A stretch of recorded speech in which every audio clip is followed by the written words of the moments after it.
Hello, good morning, good afternoon, good evening, wherever you are in the world. A happy Friday. I hope that everybody is looking forward to the weekend. We've gone beyond that. I think this Monday it's just gone was that Blue Monday bit, which was meant to be the most depressing day of the year. I don't know whether it was for you. Hope the good thing for me is I don't think it was for me, because I didn't even realize it was until 2 days later, and then I suddenly saw some of those posts a little bit about it. But it's always good to keep going. Foxy, you're hungover. Clearly team drinks, welcome drinks, that has gone well. It's always a good thing. It's one of the things I think that I don't miss about not drinking anymore, which is the hangover the following day. That's something there. We're on time, which is more than can be said for Nigel. You're not necessarily on time. You're just always ahead of time. I think you've got here always far too early, as usual. A big welcome to everybody who's sitting in here today. If you're new to the event, make sure you introduce yourself, say hello. Always the best thing to do is not only just say who you are, but also where you are based in the world. It's always fantastic to see how many of you are coming from so many different parts of the globe. It's not just a UK central particular live. It's always from Europe, from Americas. We struggle to get people from Australia and New Zealand, perhaps because it's probably the middle of the night there. So we might struggle to do that. Maybe I should do some different time zone ones. I've been asked about this before to do it, but maybe we should try doing that as well. But in particular, what I want to do today is, as well as we will be live doing a review of another LinkedIn profile. We have yet another very brave volunteer who's coming on to have a look at that today. But I really want to sort of hone in more on this point of visibility. And that's been very much the focus for this week, on how to get yourself seen. And it's interesting because I've been talking a little bit about this and why it is that this is such a problem. And I think a lot of people are getting slightly confused or worried about the difference between, well, we've been focused on mass applying. You have to apply to as many jobs as possible. That's the way you find a job. And wonder whenever someone like myself sits there and says, well, actually, the best way for you to find a job is to make yourself visible on LinkedIn and to go out there and really try and get more eyes on you.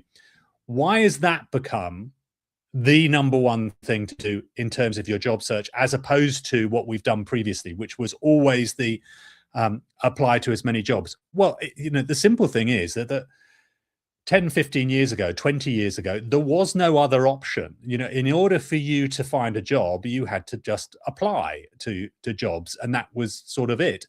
Or maybe the old school tie network, somebody who you knew would get you in there and give you referral in there. It was basically the only way to do it. And the way to create visibility all those years ago was simply to apply, was to make your application, put it over there, and do as many of those as possible. It was a numbers game. Sooner or later, you get there. The trouble with that strategy now is it's not working, because the system is so broken now, because there are so many people applying for the same jobs. So what you end up happening is that you are just one of thousands of people who are going forward and coming through into that. So there's got to be a new way of doing it. Philip, hi again from Aberystwyth. It's always good to see you there. How did Nena get on from last week? Exactly. Has Nena coped? Have you recovered from it? I think Nena did an amazing job last week. It was great to have a look at that profile and really start to sort of drill in there. Funnily enough, I've had some really interesting conversations with people, some people who have been directly messaging me after that to tell me even more so that some of the real big takeaways that they've done, especially about the time that you spend. So again, it's always been drilled into us to say, I have 30 years worth of experience, and in the older days that used to work really well for us. It's working against us, and it's sort of, look, it's practical advice of what we can do when we have our LinkedIn profile, and what we can do to make sure that we're getting seen, we're actually getting forward and being considered for interviews.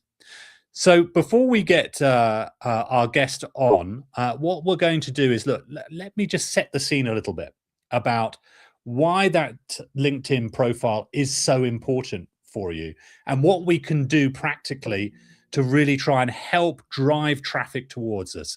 I've spoken a little bit this week, especially in reminding people of, look, your LinkedIn profile is not your CV.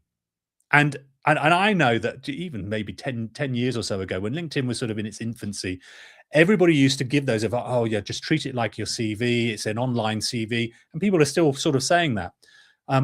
LinkedIn isn't your online CV. It's a lead magnet. It is definitely your landing page. Treat it like it is that. It's a marketing tool. So what it is there to do is that you're going to try and drive traffic towards your LinkedIn profile. So that's the first thing we've got to try and do. And then while they're there, we've then got to try and make sure that we're giving the right information, showing the value, so that when the people who are on there can see and look at it and think, actually, this is something I really want to investigate a little bit further. And then, listen, I even helped someone on here with their LinkedIn profile following last week's live. Oh my, I'm super proud. I love that. I think that's a fantastic thing to do. And that's sort of the whole point of our Get Hired community, what we're doing. And I'm seeing more so on our Get Hired group, which if you've not joined yet, please do. James will be sharing in the comments there a link into how to come and join us as well in the Get Hired group. But it's all about us supporting each other and what we can do to really help manage that particular difficult time that we have in terms of getting seen and getting forward to people. So it's really important that when we have our LinkedIn profile, that we use that as our driver to make sure that we're trying to get interest, we're trying to get people to do that. But there's, as I say, there's those two different ways that we're going to do it. One is going to be for recruiters. Recruiters now more and more so are using LinkedIn, and in particular LinkedIn Recruiter, to search for people that they want for their jobs. They're finding that is more productive to be proactively going out there and finding them than just simply posting a job and just waiting for everybody to come on board and apply. So that is exactly what we should be doing, is making sure that we're optimizing your LinkedIn profile so that it really highlights well for recruiters. And what we'll do in a second is we'll have a look at a profile live, and we'll start looking at, look, this is the kind of thing that a recruiter will look for, not just in terms of when they're physically on that particular profile, but also when they're searching, so that we can start to make sure that we've got the right things there that people are searching for as well. And then secondly, what we've got to then look at is when we are creating all of our content, our comments, in other words, driving traffic towards our profile, what do we want them to see? What do we want everybody else to see? And those people that we're going to be driving traffic to could well be the future hiring managers going to do. It's not necessarily just recruiters. Remember that on LinkedIn, it's, even though it is full of recruiters on there, it is a tool which most recruiters will be on daily. It is also there with all the people who hire every day, the people in the business leaders, the directors, the managers, the supervisors, the business owners, the founders, etc. They all go on it. They all will see it to a greater or lesser degree. And what we've got to try and do is make sure that we have some really good strategies to ensure that those people are coming to see it as well. So look, let's get our guest David on to join with us today. David, fantastic to see you. Thank you so much for coming. It's a tough act to follow from Nena last week. Absolutely. That's the most scary thing. Following Nena from last week is going to be really difficult. So yeah, that's but good day to everybody from wherever you may be calling in from. So tell us a little bit about yourself, David. Where I'm sounding like Cilla Black on Blind Date. Tell us who you are and where you're from. Yeah, okay. So David Marchant. I live in Chislehurst, southeast London. For those of you who may not be familiar with the area, so I'm kind of half an hour commute out of the side of the city or the West End, London. So really convenient for work, and that's where I've spent pretty much all of my working career. So I'm of a certain vintage, as you can tell by looking at me. And this is one of the struggles I'm having. You know, I have 43 years worth of experience, but I have to somehow hide that from the current marketplace, which is a challenge. And this is one of the challenges I think we all face right now. So my background is I come from an operational technical background, spent many years on the IT side of things, but more recently, for the last kind of 15 years, I was more on the commercial side, and I've always worked around technology. I did spend 15 years working for a number of global investment banks when Big Bang happened back in the late 80s. So I did that and jumped on that bandwagon for a number of years. And then I moved across to the vendor side. So for the last 24, 25 years, I've been on the vendor side, supplying services into financial markets. So that's my background. And as I say, mainly from technical operations, but the last 15 years has been more on the commercial side. So running global client services, sales teams, account management teams, customer success teams, as well as the technical operations team. So a wide remit. And I think this is one of the other challenges that I have, because I have a very wide remit of skills. It's then trying to narrow that down to focus on what is interesting today in the roles that are out there, because again, being of a certain vintage, it was kind of you got on and you did everything. And you really, if you was capable, you got it to do, and which was great for variety and interest in the job and the company and everything like that. And I've moved around a lot within companies that I've worked for. I finished up at C-level, so I was Chief Commercial Officer stroke Chief Operations Officer for the company. Unfortunately, I was made redundant last summer after 24 years in the same company, where I had progressed through that company. But the company simply run out of cash and became insolvent after 40 years of being in the marketplace, which is a crying shame, really. I was hoping it was going to see me through to the end, but unfortunately not. So I found myself in this position where I'm looking for another opportunity, and it's extremely difficult. Yeah. No, listen, and I think what you're expressing there is, I'm sure everybody on this call and everybody who has been watching will see that there's some real challenges there for everybody in different ones. And it's not just in terms of the people with your level of experience, it's also the ones coming straight out of university for a slightly different reason. But it's similar. It is really super tough out there. It's really interesting to hear what you've been doing. And especially what I've picked up on, I think is really worth talking about this point, and especially from a recruiter's perspective, is you mentioned there, I think, something that people who have got a lot of experience really struggle with, is that you have so much experience in so many different things. As you pointed out there, I'm not sure quite what I need to hone in on in order to make myself at what's out in the market. What do I need to do? Because I've got so many different skill sets. And of course, and we'll look at your profile in a second to assess that, but also what recruiters will be looking for. So directly just recruiters, is they're looking for something that just directly matches what the role is. And if they see it diluted too much, they'll think, oh, well, they haven't really done enough of that. And you may well have done. And that's a bit of a tricky thing to do. So I think an overall bit of a piece of advice for anyone in that position is to start looking, and you can do some analysis to see, look, what are the types of roles of what I've been doing that are being hired? What are people looking for?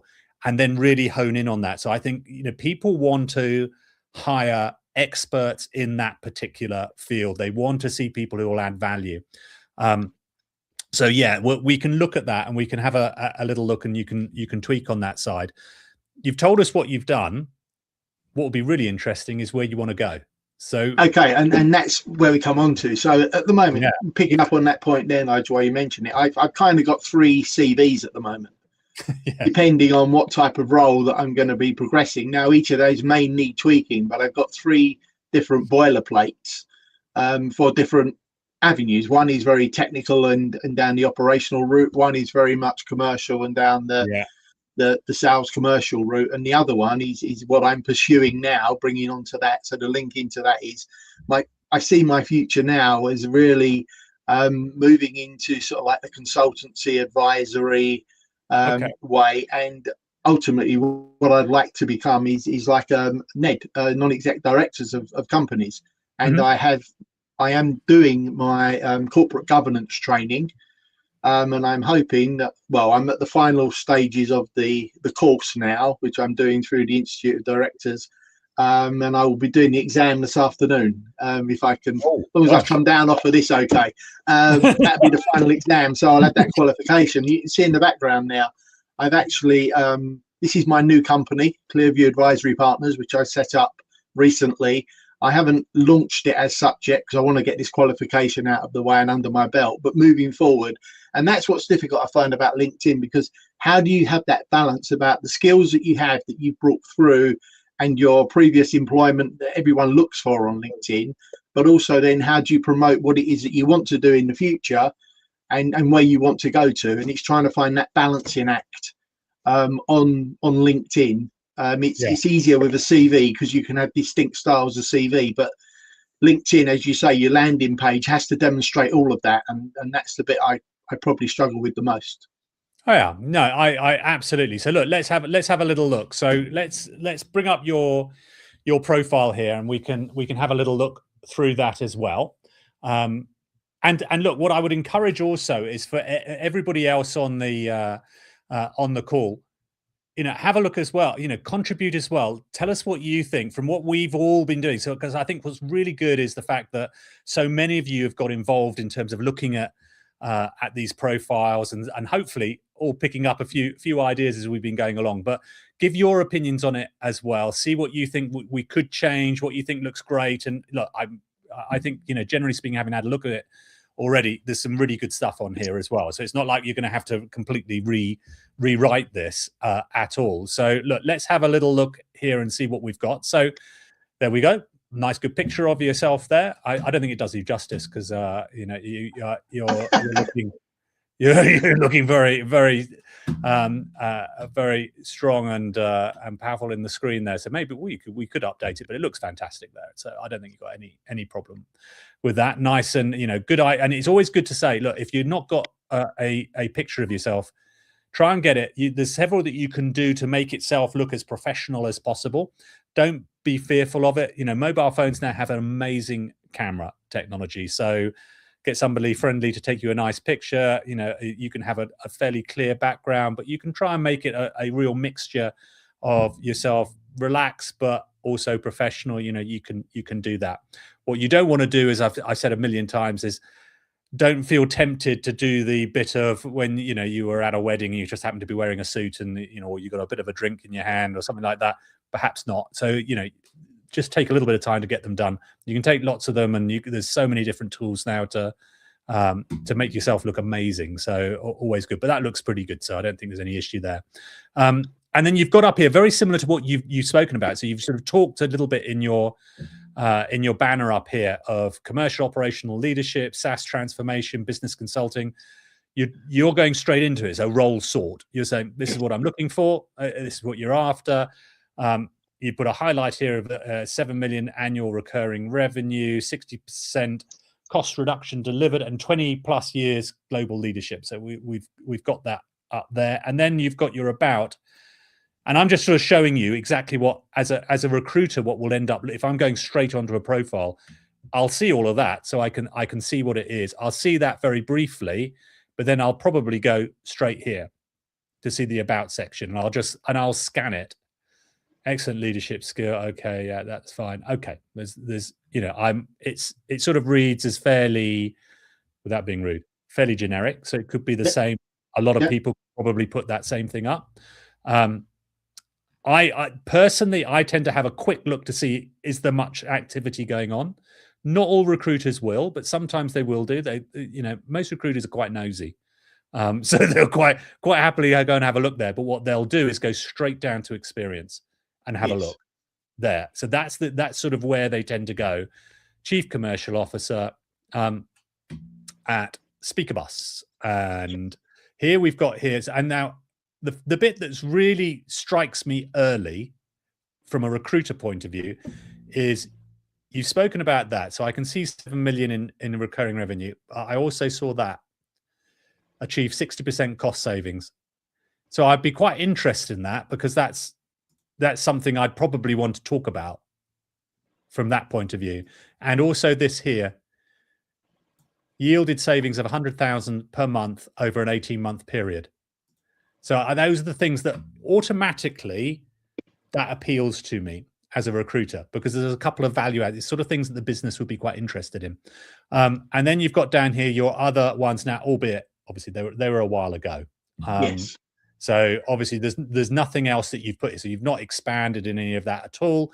You've just got what it is, where you worked. Okay, KPG, but not very long there. Northern Trust for 3.5 years. You have got some extra ones there. So you can click on that and we can see started off life, trading room support technician. As you said, that's where you started through. Then I come back from there. I'd keep on flicking through. I can see you've got some recommendations. Again, personally, I tend to sort of flick through them just to see. Now, I will only sort of expand that and look through if I've got enough up here that has made me interested. If it's not made me interested, I'm probably not going to bother. So what they tend to do is if they've got things here that are interesting to them, you'll probably tend to go here because you just want that comfort that, yes, something else has happened and something else is going on there. That's going to make it interesting for you. So absolutely. Okay. So that's what I would initially be looking at in terms of what we should be doing on that side. So my question, I guess, for you now is, what do you think you would like to change? So based on what we discussed with Nena and what we've sort of talked about a little bit before, what sort of highlights immediately for you? And also in the call, you know, are there anything there that people are looking at and think, actually, yeah, I'd probably change a couple of these different aspects, Yeah. or your tweaks? So picking up from your review last week with Dene, when you were speaking there about not showing kind of putting time periods on there. When you've been at one company for 24 years, I don't know how you hide that fact. It's really difficult. And when you are of a certain vintage, it's also very difficult. You know, there's no way I'm going to pass for somebody that was was a graduate in the last 10 years. So there has to be a way, you know. Should I, for example, on my banner, I've got 20+ years global leadership.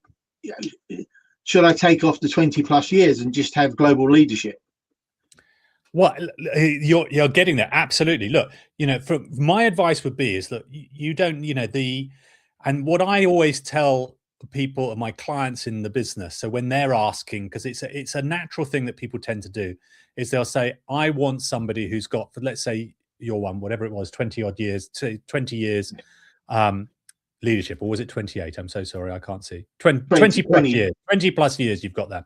Yeah. And if somebody said to me, I want somebody with 20+ years leadership, the first question I would say to them is, when you say 20+ years leadership, what does that look like? What are the skills that you're looking for? What are the problems you're trying to solve in the business? So what are the challenges that you've got? Because, and I'm sure this doesn't relate to you, obviously, David, but there are plenty of people out there who have done a job for 20 years. They've done it really badly for 20 years, but they've done it for 20 years.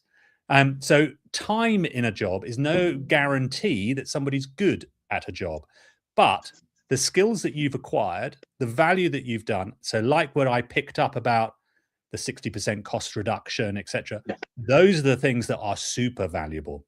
And that's what will end up happening when I'm asking these directors, these VPs, these owners, these CEOs, what is it that you say, I want 20 years experience. What is it that you're actually need? And they'll say, well, I've got a real issue at the moment because we're leaking money in this particular area. We're trying to do a cost saving. We're trying to get this particular business unit in order. We've got this transformational change. I need people who've got this expertise in it. If they haven't got these skill set, they're never going to be able to pick this up. I want someone who's going to hit the ground running and do this.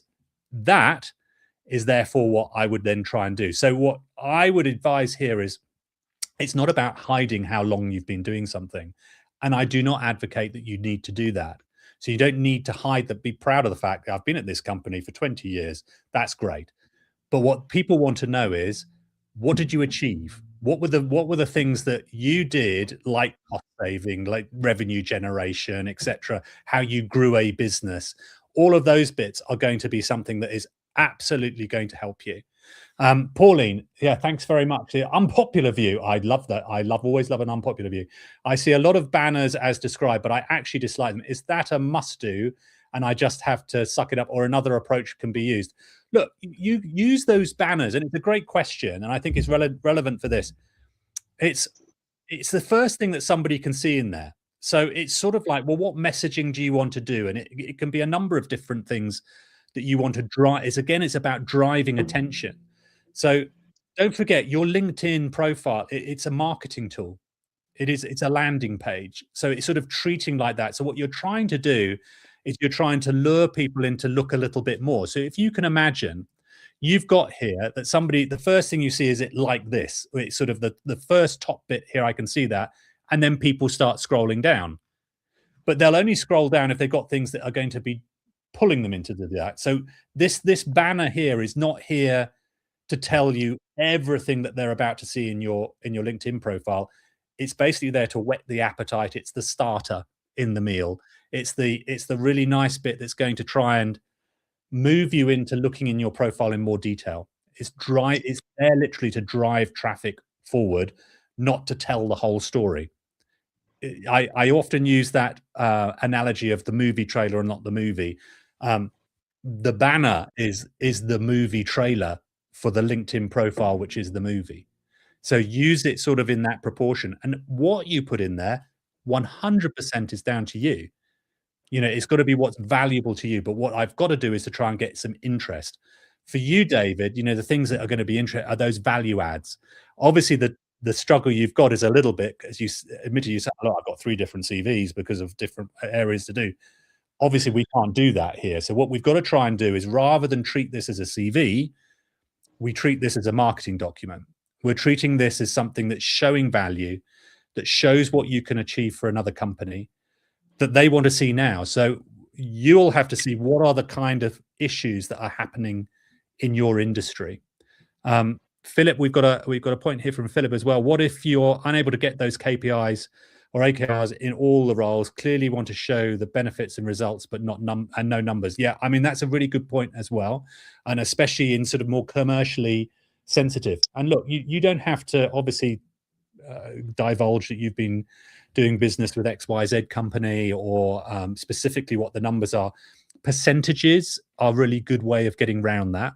So increasing revenue by 24% in the previous year is not giving away anything. Reducing costs, like David put in here, reducing cost by whatever it was, 60%. Did I remember that right? I think yes. 60%. Yes. You see, it stayed with me. Yielded savings of 100K per month over an 18-month period. Absolutely. And you can, again, you don't have to necessarily say what the number is. If you are able to, and it's not commercial, absolutely do it, because those are the things that are going to be super, super valuable. And so I would also add that, so these kind of elements you've done there, you want to try and add a little bit into that here. So you can tweak this slightly. Role sort. I don't know whether I would necessarily put that on the banner. Okay. Again, I don't think it's not going to necessarily add anything to me. It's sort of it's a tricky one, because it's sort of then playing into about human behavior type of thing. I don't want to get too deep on about this, but essentially what you want to try and do, clearly you're looking for a new role. Absolutely. We all know that. And you've got your open to network or open to work on your picture, which is fine. No issue with those at all. But in some respects, it's sort of that balancing act between, do you want to have your whole focus of your marketing document, I'm looking for a job? And this is one thing I wanted to ask you. What is your opinion on the open to work banner? Because for many months I didn't have it on there, because personally I don't particularly like it. But then I saw a post about somebody and they said, well, why wouldn't you put it on there? If you are looking for work, let people know you're looking for work, because sometimes recruiters will scan for, well, who is available. So I did put it on, but I only put it on, I think, a month or so ago. And I'm still in 2 minds whether I want it on there or not. Yeah, most people are. You're not alone on that one. And just for everybody, again, there are 2 types of open to work that you have. the one that is the sort of what I call the secret one, which is the private one that only recruiters can see. 100% make sure that you click that on in every circumstance. So that the secret open to work at 100% every time must be on. And the reason for that is when recruiters are searching on LinkedIn Recruiter, the first button that they will do to filter the candidates will be show me the ones who are open to work first. Because no matter what any of them say, they all want people who are good to go. There's an indicator. If you've got open to work, the likelihood is you're going to be immediately available. You're going to be open to receiving the in-mail message, and sometimes you can be you're ready to work immediately. So you're ready. So make sure that is on. Just as a caveat, if you're still in work and you put that on, don't worry. LinkedIn has done it so that recruiters in the company that you work for cannot see that. So you're not compromising yourself by doing that. I often get that. Where I say, I'm not going to put it on because I don't want the recruiters, I don't want my company to know I'm looking. So no, don't worry about that. So that's the first one. The second one is that one that you've got the green banner as to have that. My view is, look, it is totally up to you as to whether or not you want to have it. So it is a personal preference of it. Does it make a massive difference? Well, not really. I mean, it's certainly not going to work against you in having it up there. I don't think that's an issue at all. I think though that it can do I'm really splitting hairs here, so it's not a big thing. But if you're putting role sort there and your content is just about looking for a job, I think that can be slightly counterproductive from a human psychology point of view. People tend to like people who have that sort of slight mystique about it and everything else. So it's a balancing act. But there's also a way that we can help with this. So for instance, what we're going to be doing is, and I'll show in a little bit, we want to be driving traffic to your profile. So we want to be so we're going to be engaging with people on comments, creating your own posts. But the kind of stuff that you want to be doing, David, is talking about the value you bring. I mean, crikey, without repeating, you do have 20 plus years of experience. You are a very experienced guy. You've had lots of value insights that you can do. You want to share them. You want to share that to the whole world. Share it for free of, look, these are the things I've come across. Start talking about it. There's going to be plenty of people who you can follow in your network, in companies that you want to be working for, who are posting things. Put comments on there that are valuable about that. So we want to try and avoid yeah, that's great, congratulations, sounds good. But instead, you could talk about, that's a really useful, because somebody might be posting up about a problem that they had, with a particular program they have that you've had success with in the past. You can share a valuable insight. So I did exactly the same thing, had a similar thing. This is how we solved it. We did X, Y, Z. And the more you start doing that, of course, what people will do is look at that comment and think, well, who's David Marchant? I don't know who that is. And then they'll click onto your profile. And that's when you're creating traffic to your landing page, that you're starting to interact with them. They come onto your landing page and they think, who's David Marchant? And that's why the banner will quickly say, this is what I do. And it sort of links very much with that, putting yourself up there as an expert in your industry, that you are a visionary, you're a leader in your industry and what you're trying to do. So all the things that you're talking about here as being a business consultant, transformation, SaaS, pricing strategy, etc., is all good, but you need to explain that more. Explain that, show your value. And if you're showing your value and demonstrating that on here, people will look at it automatically. So it's sort of how recruiting is happening more and more and more, because it's so broken with the application strategy. What people are doing is looking at that, and then suddenly the VP of some particular area or president or CEO will say, I've just gone on this guy's profile, looks amazing. And they'll probably send a note off to the recruiter, can you get in touch with them, please? I think they might fit really well. It looks like they're looking for a job. So I did start back in October. I started putting together some thought pieces around that, and I put a few, in my opinion, decent posts out there, and they got quite a bit of insight and traction. And then I had some challenges sort of at November time leading into December, like on personal side, and I just didn't have the time to start doing it. But it is something that I'm going to get back into next month. I've been concentrating on this training, so I want to get this training out of the way so I can change my banner for what I want to do and bring up as I say, the new company that I've just started, and start doing more work around that. And I've got ideas for posts, but like you say, it's not doing them. No point doing one really good one every 6 months. You need to do at least one a week, 2 or 3 a week, and exactly, making sure you set inside the time to make that happen, because once you start, I don't want to stop again. Yeah, look, exactly. Look, consistency is key. You don't need to aim. None of you need to become LinkedIn influencers in order to do this. So what I'm advocating is, look, you don't need to be a LinkedIn influencer. You don't need to be posting 2 or 3 times a day and doing all it. And no, you don't. And absolutely, a couple of 2 or 3 posts each week, more than enough to do it. The most valuable thing in terms of driving traffic to your profile is going to be commenting, and commenting is probably one of the easier things to do. It's much less daunting. It's really super easy to just write a few bits. You don't suddenly feel the imposter syndrome shouting at you from your shoulder and say, "Who are you to like put a great big post up here?" And it feels scary.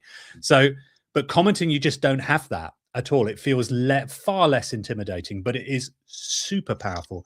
You get thousands upon thousands of impressions. If it's a really big post and it's a successful post, you're going to get a lot of eyes onto that. And so part of that sort of commenting strategy that I'd recommend for you is start to just table out. So this is you can still utilize LinkedIn to do this. Find who are the kind of companies you want to work for. So the kind of people in your industry that's similar, maybe competitors from the past, people outside, supported, partner, etc. Find who they are, follow them on LinkedIn. So you just click the follow button. There you go. Go on to companies, go onto their profiles, look at people who work there, and then search to see people that you have that are doing similar types of roles to what you did before, similar types of areas, the CEOs, the C-level, etc. All of those different ones there, follow those people as well. You don't need to connect with them, just follow them. And then what that will then start doing is bringing their content into your feed.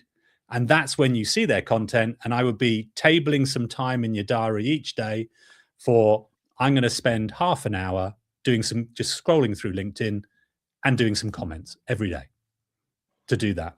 And it's amazing how much will then suddenly come through to onto your LinkedIn profile. And that's why it's so important then to maximize this. I know I had a question there about how many, do you advise a maximum number of bullets of experience per role? It's a really good question to do. I think, clearly the most important thing is if we look at David's, your time at Speaker Bus is clearly the most relevant because it's the most recent. It's the one you've spent the longest in. So I would say actually what you've got here, David, in terms of number of bullets is probably perfect. You don't really need any more than that. And then clearly, do you need to put the same amount for the role at Act Financial as a senior technical consultant back in the 90s? No, you don't. I would probably advocate for all of these putting a little bit about it because I'm having to guess a little bit of what it is. So I put a tiny bit in there. But the reason why I would do that, other than the fact that it scans better, but also when a recruiter is searching in LinkedIn Recruiter, they will put keywords in. And the way that LinkedIn works is it will look at your profile to pick up those keywords. Those are the places where you can put in the keywords. So what you need to think a little bit about, what are the types of things that recruiters looking for people like me with my skill set, if I was them, what would I be typing in there to try and find me? Yeah, absolutely. And the reason I did have more in there about those other jobs, and I actually took it out because I was told, a lot of the recruiters out there, you've been in that job for 24 years, weren't even born. They're not interested in what you did back in the 90s because they weren't even born. So there's no point expanding on those roles you had in the 90s because it's completely irrelevant, which is why I took it out again. Yeah, so, no, listen, and it's absolutely true. If you're saying on your CV, I'd say absolutely. It's completely true. Yeah. But don't forget what this is not necessarily it's Yeah, not a CV. it's that balance, isn't it? So it gives you an opportunity there to be able to add in. So when you're saying I've got 3 different CVs based on what it is I'm trying to do, well, in actual fact, you can create that without making it look really busy in the same spot. I've done all these different things. You can show the niches of where you're expert in each of these different things. That just gives you an opportunity, just even if it's a one line, of starting to put some of those other skill sets you've got in there. So if somebody was searching for a skill set that you had, that they'll find you. And that's all it's there to do. Is it's literally you're putting in a nice, neat way some additional keywords there that will find you a little bit more. But of course, what we know is that it's a landing page, it's a marketing document, and the landing pages, we want people to come to it to find you in the first place. It's to create the visibility. And that's the bit, as we talked about offline before, the number one issue that people are having is getting the interviews. And yes, if you're not visible, you won't get any interviews at all, because no one can see you. And it's a more and more competitive marketplace out there. So that's what we're trying to do there. I'm mindful of time, because and it's really, really useful, but I want to just speak a little bit about a couple of things. First of all, obviously you've stopped that. It's because people often ask me this when they've left a role. So you've left it in August 2025, so you haven't got anything else there. I love the fact that you've opened your own thing. You've been putting some bits in there. Consider putting that up there. So yeah, I'm going to, as of next month, I will do. I just wanted to get this qualification out of the way. Absolutely. See, that's the other problem that I've had, and some of it almost feels like imposter syndrome. I've got all this experience that I've gained over the last 40 odd years of working in the corporate world, but I've got no, outside of standard school education, I've got no formal qualifications. So this is why I wanted to do some training, something specific to make me more current, more relevant in today's marketplace. Because I'm not basing my whole future on just experience. There is something credible behind it as well. I think that's really good. But and of course, I would say, from a lot of organizations, once you get past a certain time, the further away from your university or college or anything, the less important it becomes. So the skill of the experience of what you've been doing is the more relevant bit. But I think you're super right about staying relevant and staying up to date. It's something that I think is really important to do, and it more than ever, it is easier than ever before to get all of these different qualifications, different courses. There's so many different apps and different modules that you can take online, which we absolutely will do that, including AI, etc. I think is very, very useful to do.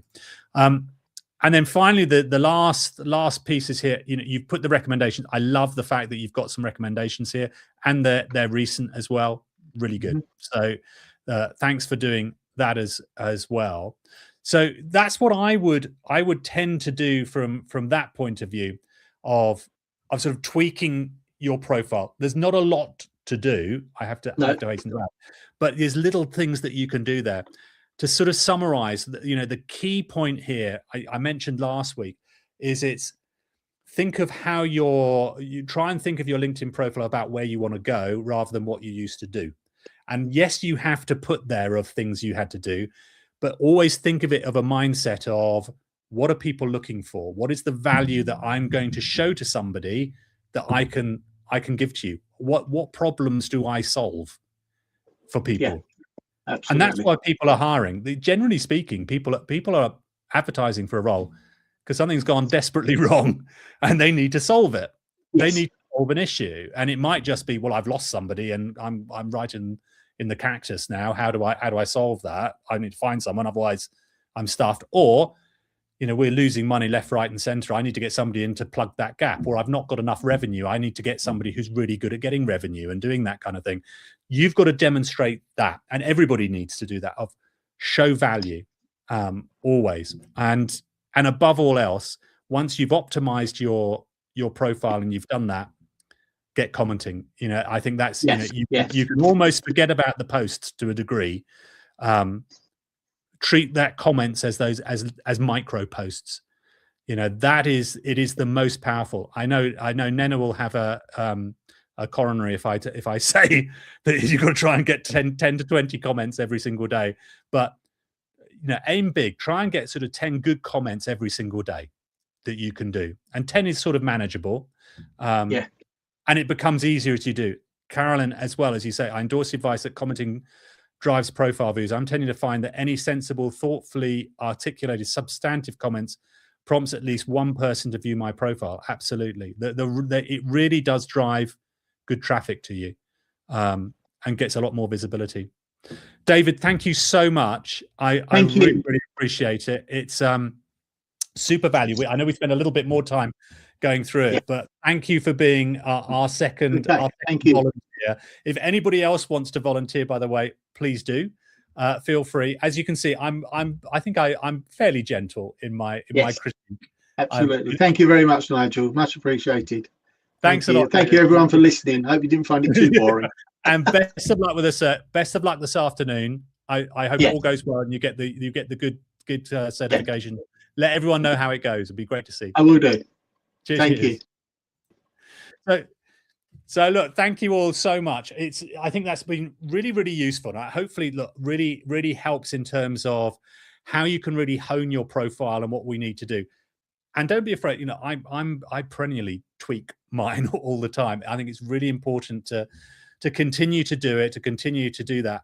I'm gonna really hone in a lot more on this commenting strategy. I know myself that when I post, and I post a fair amount every single day, but absolutely, if I coincide that with a lot of commenting at the same time, absolutely drives traffic more to it. I notice that the impressions on content that I produce massively increase when I have been doing some commenting before and commenting afterwards.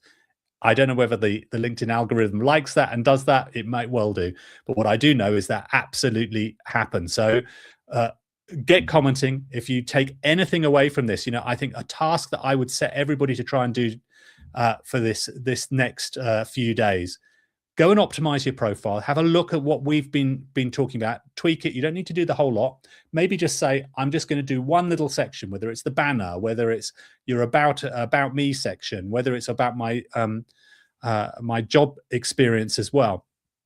Go and just tweak one thing. So just one thing in your LinkedIn profile, and make sure you get commenting as well. As ever, look, thank you all so much. David, thank you so much for your time once again. Really appreciate it. And make sure everybody has an amazing weekend. Hopefully you've enjoyed this particular session. If you've got any questions as well that I've not picked up here, make sure you put them into the comments. As ever, I will go through all of them in order to answer those as well. If you're not part of the Get Hired community, make sure you come and join us there. You can connect in there. We can talk a lot more on that side. I know, Foxy, I'm not going to get you on it. It's not a job board, so you don't need to just sit there, post your CV up and say, I'm looking for this job. It's there as a support. It's there to try and help very much of what we're doing here, which is analyzing your profile, trying to find out different commenting strategies, what you need to do in your content. It's very much there about to try and help people who are looking for work in a time where the recruiting industry is in a massive change process, and it's taking a lot of people by surprise as to how to do that. So hopefully that will help you achieve all the things you need to do. If you're job hunting, best of luck through your search. I hope it all goes really well. I keep seeing lots of people who are getting more and more success and starting to do it. So maybe the market is changing a little bit, but certainly I think utilizing a lot of these different skills is getting visibility and getting interviews and starting to get some offers. So best of luck with your search. Have an amazing weekend. Happy Friday. And I will see you this time next week. Cheers, everybody.